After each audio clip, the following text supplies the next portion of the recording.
Um, Hello, my name is Lourdes Cedillo and this is my ID. Today I'm going to be talking about general strategies to learn listening and speaking. First, we have predicting. It says that this strategy helps the students to remember what they previously learned based on a specific topic or context, allowing them to combine the old information with the new information. It means that, for example, they are talking about a topic that they learned, I don't know, maybe yesterday. So they can, with the information that they have, they can guess what is going to be said, or they can have an idea of what is or of what is going to be said. So it's like predicting is like guessing um, with the old information about what the new information is going to be about. Next one, we have self-talk. Wilson in 2008 said this is the action of analyzing and commenting about different topics without speaking. It means, for example, that this is part of our thinking process. For example, we have this new information, and what we do is that in our minds, we go over all this information again, and we analyze with ourselves um, about, for example, we are learning about, I don't know, maybe past simple in a certain context. So we're just going to like analyze in our minds uh, what we know, um, what we have heard from this about this, and also to like in our minds reflect about what we know, what we know, what we are not sure about, and also about the new information that is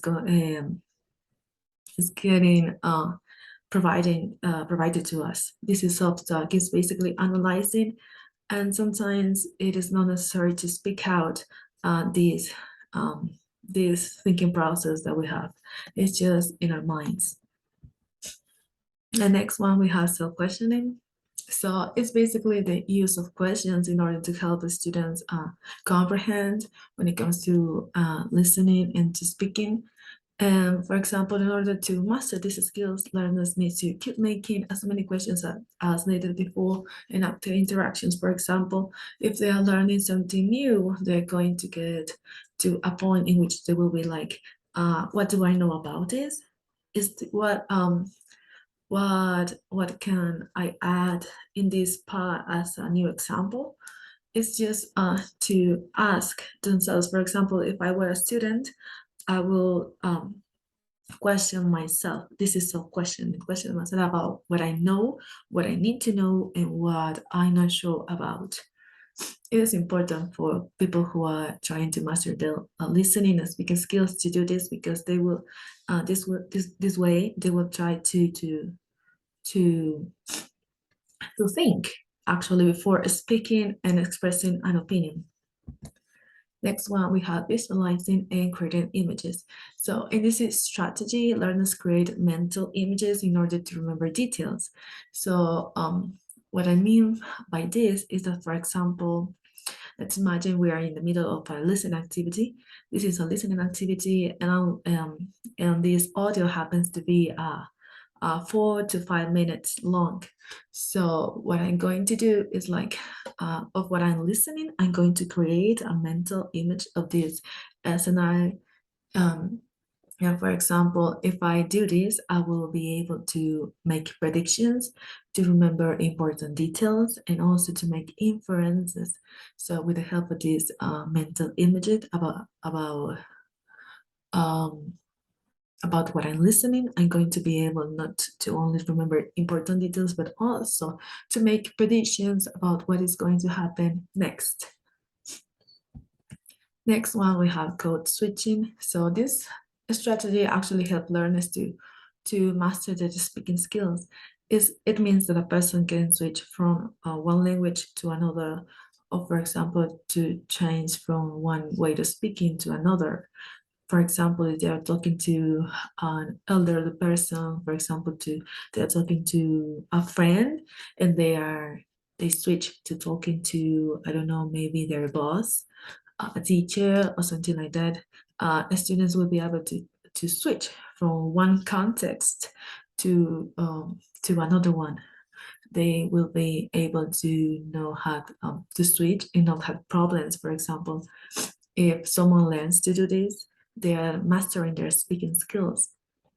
For example, I happen to be in a situation in which I have my boss and my friend here, and one of them doesn't speak English and the other does. So I am going to be able to switch from English to Spanish into the way that I'm speaking to my boss and to the way that I actually speak to my friend. So it's basically switching these things. Next one, we have determining importance. So actually, this strategy helps learners to select which information they are going to focus on and which information they are going to retain in both long and short-term memory. So it's important to have this activity and this strategy, sorry, in mind when we are working in listening activities. For example, as I said, if this is a long audio, we're going to be able to catch important details. We're going to retain certain information for a short period of time or a long period of time, and we are going to be able to respond to certain questions, to certain activities, because we're going to choose what is most important than the other. We're going to be able to say, oh, this one is more important than this one. So basically, it's just choosing the importance, the percentage of importance that has certain information over other information. Next one is paraphrasing and summarizing.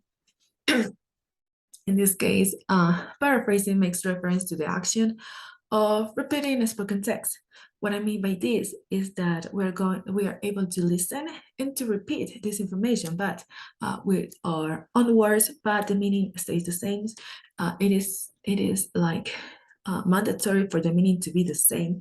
We can't change and use words that can change the meaning, because if we do that, it's not actually paraphrasing.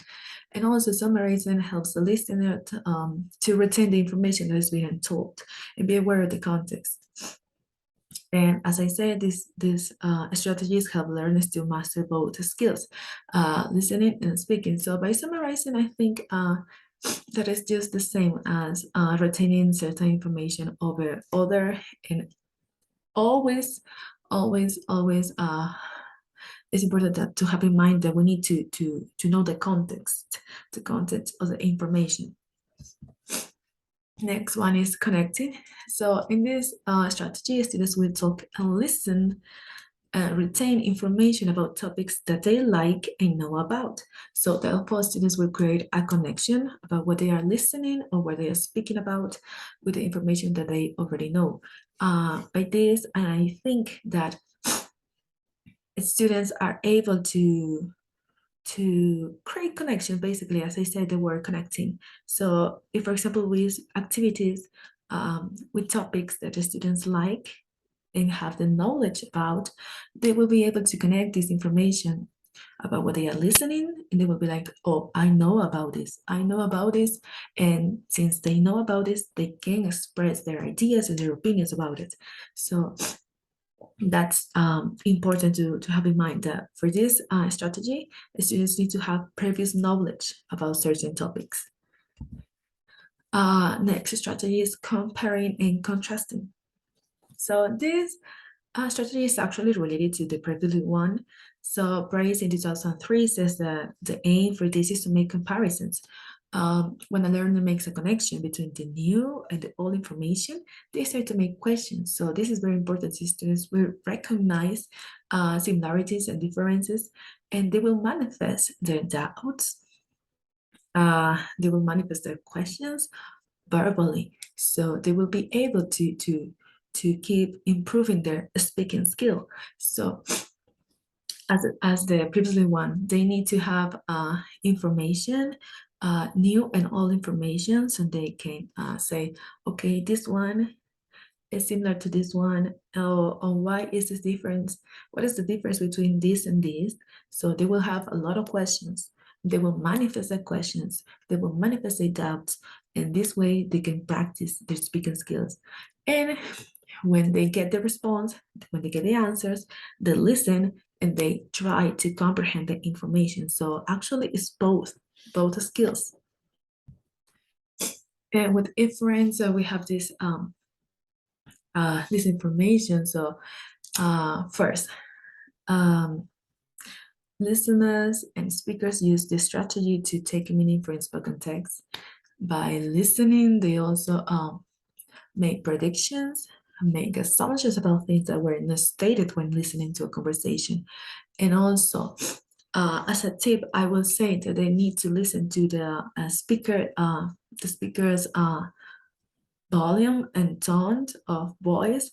For example, if we are working on listening activity, there are some audios that are, for example, 2 minutes long, and then the students will have to answer some questions.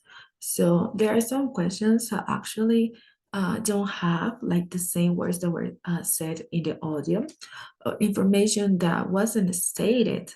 So just by listening to the whole thing again, by paying attention to the tone and volume of the speaker's voice, and by contrasting and comparing information, they will be able to make predictions, and they will be able to infer the information. So for example, we are talking about, the audio is about a journey to, I don't know, to the woods, and they say some things about the woods, and there is a question that is actually about like a detail or something that wasn't like the main thing about, for example, a small detail, but it's not clear. So the student will have to listen again, to pay attention to all of this and make an assumption. For example, they listen to this audio and the question says, are they excited about it? And if they listen again, the speaker never says, I am excited about this trip. So they will have to listen to this tone of voice and the volume and make assumption about this. So this is basically inferring. Then we have synthesizing and self-monitoring and self-correction. The first one and well, these two are actually connected. So the first one is important for students to keep in mind that even when listening and speaking, they need to reflect to what they are hearing or saying. So they have in mind, and they are keeping in mind that they are actually understanding what is being said. So this way they can have like they can comprehend the whole thing and be in context and have like knowledge about what the conversation or listening is about. And the second one is important the students reflect on what they are saying in order to confirm their understanding. Sometimes students get lost in the middle of a conversation, middle of an activity, which means that it will be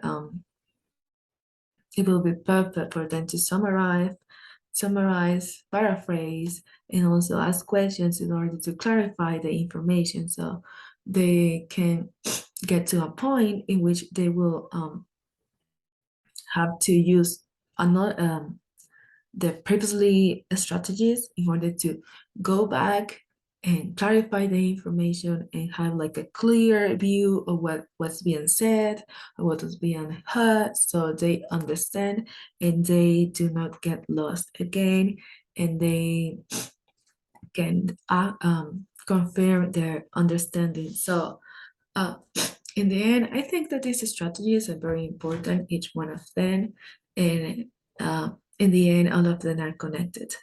That's it. Thank you.